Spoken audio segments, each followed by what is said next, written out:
Hello YouTube, it's your boy B3, back with another kicking graphic novel review. We are continuing our marathon, of weird DC books. That's kind of what we're focusing on now.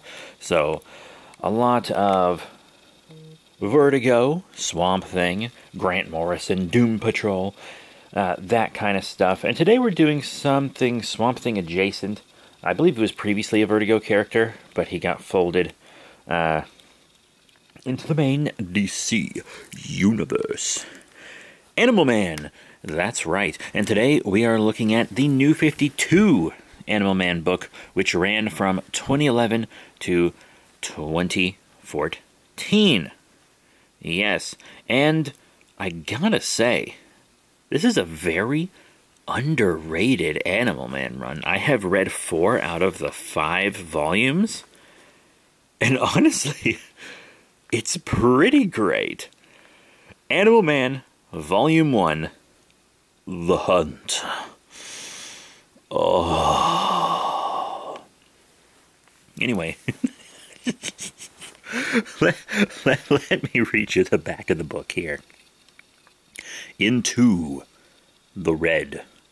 Meet Buddy Baker, Everyman, Family Man, Animal Man.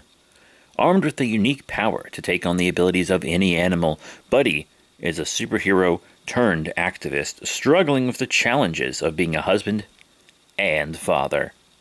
When his 4-year-old daughter Maxine suddenly starts exhibiting her own disturbing powers, Buddy begins an odyssey that will lead him to the root of his and Maxine's powers, into the heart of the Red. This journey will shake Buddy to the core as it calls into question all he has ever known about himself, the actual origin of his powers, and his true destiny. From the creative mind of Jeff Lemire, who worked on Sweet Tooth, by the way, and featuring haunting artwork by Travel Foreman, who worked on the Immortal Iron Fist, Ant-Man, Animal Man, The Hunt, which collects issues 1 through 6 of the New 52 run, psychologically and visually pushes the envelope at every turn. A must-read for longtime fans and newcomers alike. And I couldn't agree more. This book is so underrated. Like, when the New 52 started, everyone was talking about Batman and Swamp Thing when they were talking about the good books. Basically, they were just talking about Scott Snyder's books. And a little bit about Green Lantern, but it was a continuation of pre-New 52 stuff, so I'm not going to talk about that here. But the only time I ever heard anyone talking about Animal Man was when I heard them talking about the Rot World tie-ins. Because Rot World was an event that came out of the Swamp Thing book, but it was also part of Animal Man. And the first 2 volumes of Animal Man lead up to Rot World, and then Rot World is Volume 3, and Swamp Thing was the same way for the first 3 volumes. I will be reviewing them soon. I've read them all multiple times. The Scott Snyder Swamp Thing run is something that I will be rereading for the rest of my life because I love it. But dang, I'll probably be doing the same thing with this Ant-Man book. It's so underrated. It's so good. And I think I like the art better than the art in New 52 Swamp Thing. Yeah. It's actually great. So, let's get into this. Animal Man, I think, is a pretty interesting hero. He has a very normal wife and kids, which I think grounds him a lot. His powers are interesting. You guys know that Vixen is one of my favorite, low-level DC heroes. And she and Animal Man have similar powers, but they're kind of different. Animal Man's powers are part of him, and Vixen's come from her amulet. And Animal Man is a shapeshifty, while Vixen isn't. In this volume, Animal Man isn't shapeshifty. But down the line, he gets that ability here in the New 52. Remember, the New 52 was a reboot. So at this point, Animal Man doesn't shapeshift. I will also be reviewing Grant Morrison Animal Man if anyone wants to know. So we get like an interview with Buddy Baker at the beginning, and then just kind of like, establishing his relationship with his wife and kids, and sometimes the faces in this book with the art can be a little wonky, but for the most part, it's pretty good, you know? Especially once it gets into the more horror elements of it. This is a horror book, pretty through and through, with some crazy visuals, you have these things of the rot and the red, and it turns out, Animal Man's powers are connected to the red, which is one of the three forces of life. On the planet Earth, you have the green, which is plant life and Swamp Thing, and sometimes fungus, but sometimes not fungus. I guess it just depends on whether or not the writer of Swamp Thing knows that fungi aren't plants. And then you have the red, which is all animal life, which includes human beings, until we get to the Swamp Thing, which we already started reviewing. We did Volume 1 Becoming recently. 2 reviews ago, I think. And then there's also the gray, which is also called the rot. And that is kind of like decay, which is the force that kind of helps recycle the green and the red when they die and brings them into new life. And all three need the others to exist. But every now and then, one of them starts to kind of overcome the others. Like, stuff happens, and one of the three forces kind of tries to take over. We've seen the green try to do it, and we've seen the red try to do it in DC Comics, but Rot World is about the gray doing it. And it's mostly their avatar that's doing it, to be honest. But hey, it's just something that happens. But Animal Man, his powers kind of start to expand, but then we find out that his daughter has powers, and she is the avatar of the red. And it seemed like Ant-Man, I keep saying Ant-Man, why am I doing that? I think it's because I sold an Ant-Man action figure today, so it's just fresh in my mind. Sorry. Animal Man, who it seemed like was the avatar of the red, is not the avatar of the red. He was given his powers in order to protect and spawn the real avatar of the red, his daughter. She has powers comparable to Swamp Thing. Because if you know about Swamp Thing, you know he's one of the most powerful characters on Earth in DC Comics.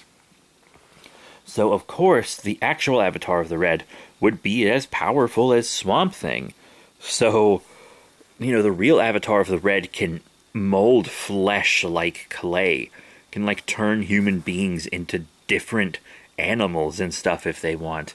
They can manipulate flesh to heal injuries and stuff. Things Animal Man can't do, but his 4-year-old daughter sure can. And it's actually really cool, and I didn't even think about that. But, once you really think about it, Animal Man really isn't even close to powerful enough to be Avatar of the Red. If you want to put him on the same level as, Arcane and Holland, Really crazy stuff. But, these three beings that used to be avatars of the red, and then went to live in the red after their deaths, have now joined with the rot. So there are these three horrible rotting creatures. And they don't want to kill the avatar of the red. They want to kind of infect her with the rot and bring her onto their side to help make them invincible. And a lot of crazy stuff. But Ant-Man's family, they don't want to be part of all the superhero stuff. Normally, I keep saying Ant-Man, I'm so fucking sorry. I guess he could take on the powers of an ant if he wants. And his daughter can control ants. He could maybe influence ants, but I don't think he can just straight up control them. Who can remember? There's so much going on. But normally, Animal Man, he's a lower level superhero. He usually fights street crime that has no powers, or low-level supervillains, like really low-level ones. But now he's up against a world-ending threat. Just an apocalyptic threat. And it's pretty rough. And let me tell you about the art. It's insane.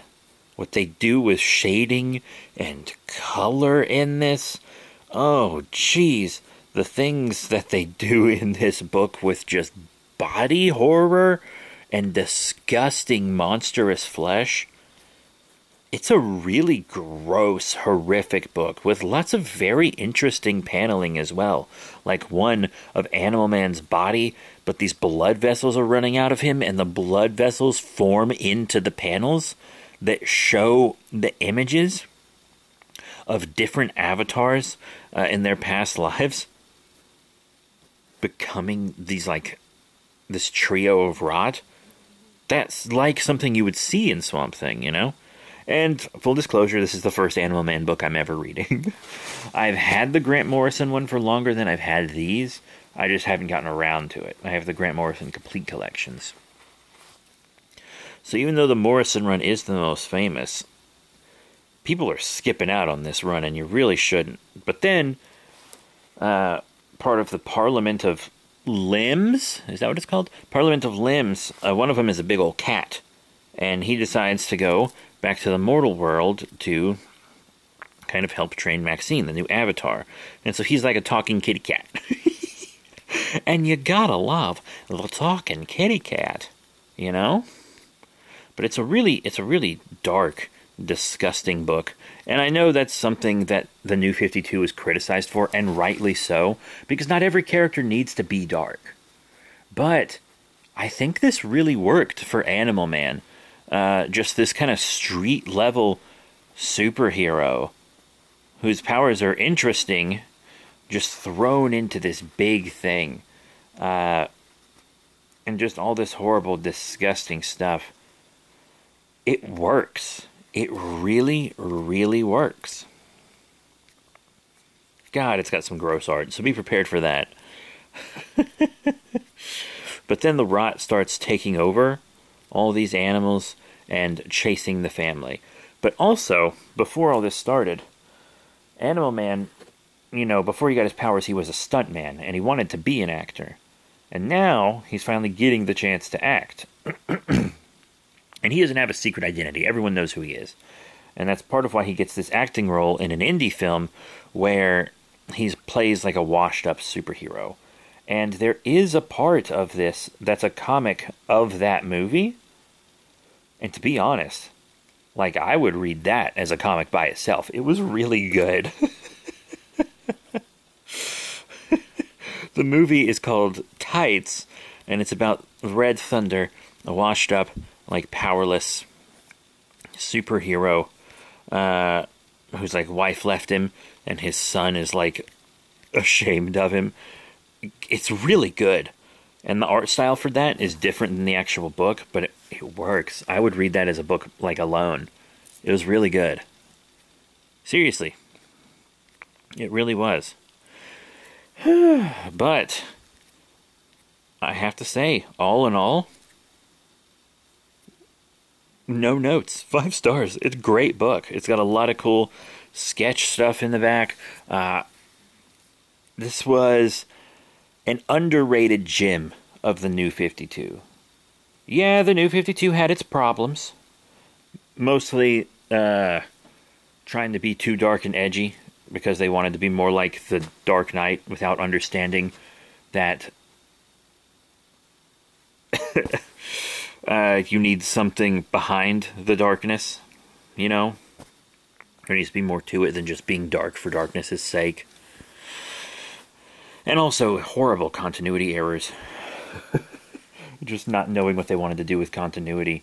But Animal Man, I think, is a great work. I remember the New 52, They did that because they wanted to make it easier for new readers to jump in, and I think that worked perfectly with Animal Man, and I know it worked perfectly with Animal Man because I am a new Animal Man reader. This is a great place to start if you want to read Animal Man books.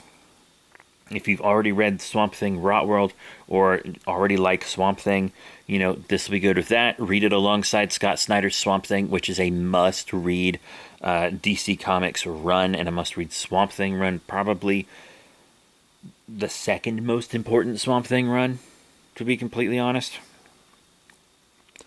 But that is it for Animal Man of Volume 1, The Hunt from DC's The New 52. Jeff Lemire and the team did a great job, and I cannot wait to review Volume 2. So that is it. Thank you all once again for your support.